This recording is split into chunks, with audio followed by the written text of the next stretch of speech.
Well, at the summit today, it's all kicking off already. Hungary's leader, Viktor Orban, has thrown his weight behind the Polish right-wing government, saying the idea of sanctions on Poland was ridiculous. Meanwhile, we've also heard from the leader of the Netherlands, Mark Rutte, saying the EU needs to be tough on Poland. Emmanuel Macron saying it's time for dialogue. Well, let's talk to our reporter, Dave Keating, who's at the summit. Dave, it all sounds a little tense already. How's the atmosphere? It's very, very tense. Look, Council President Charles Michel desperately wanted to keep this issue off the agenda today. There are really important issues that they need to discuss. Chief among them is Europe's rising energy prices, which they're supposed to be talking about today, and also the migration crisis at the border with Belarus, which they're supposed to be talking about tomorrow. But in the end, President Michel did begrudgingly have to add the Poland issue as a discussion point. It's not technically on the agenda, but they will discuss it. So you're kind of seeing two camps here. One is the camp that supports Poland, so that would be Hungary, Slovenia's Prime Minister Janez Janša. Then there's the camp like Mark Rutte from the Netherlands, Belgium, Sweden, who really want to push this issue and want a showdown about this today. And then you have the countries like France and Germany, which don't want this subject to hijack the entire summit and are very wary about what road this could be leading down if there's a very confrontational approach. Now, the key thing to watch today is going to be a bilateral meeting on the sidelines between German Chancellor Angela Merkel and Polish Prime Minister Mateusz Morawiecki.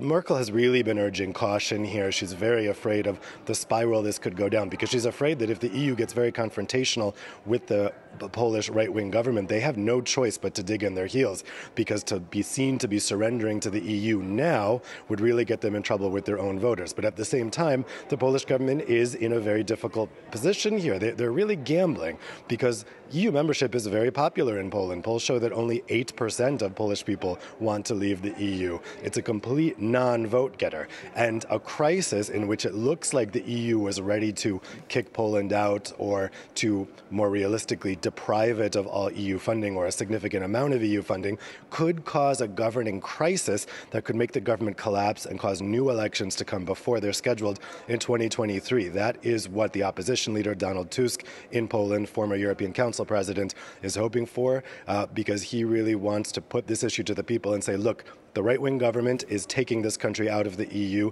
even if they don't want it, even if the Polish people don't want it. This confrontational stance is leading there. So we'll see where the discussions go today and which camp of countries kind of rules the discussion, and we'll see if President Michel is successful in not having this hijack the entire summit. Yeah, we'll see what happens, Dave, but surely coordination is key now between Warsaw and Brussels over one of the other big issues that you mentioned there. That's this route of migrants coming through from Belarus into the EU. They're coming through the Polish border. So don't they all need to work together on that issue? And is this going to get in the way? Yeah, for sure. That is the big concern here, because that's a major crisis building up at the Polish-Belarus border, and they desperately need cooperation there because there's criticism on both sides. Of course, the EU is furious that Belarus seems to be purposefully using migrants as weapons in its dispute with the EU. They're trying to retaliate against the EU for the sanctions about the Belarusian fraudulent election.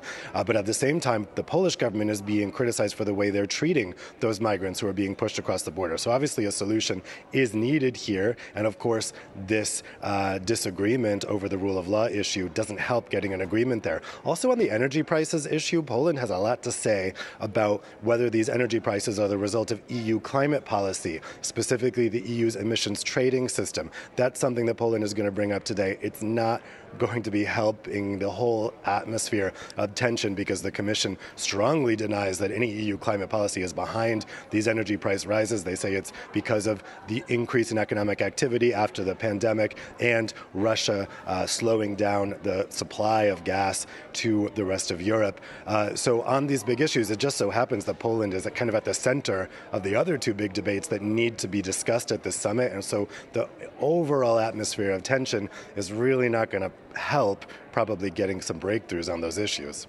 Energy issues, as you say, absolutely key, aside from those questions with Poland. How likely is it that we'll see big headline news coming out of this summit on energy prices?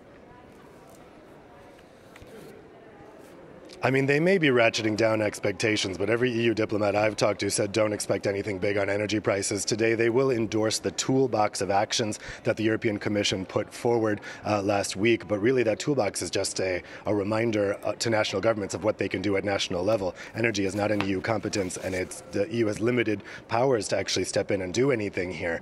So they will endorse the toolbox, but in terms of taking coordinated group action to do something big at European level to try to tackle these rising energy prices, I keep being told not to expect anything. Maybe they're trying to dampen expectations. We'll see. We'll see indeed. Thanks very much indeed. Dave Keating live in Brussels at the summit.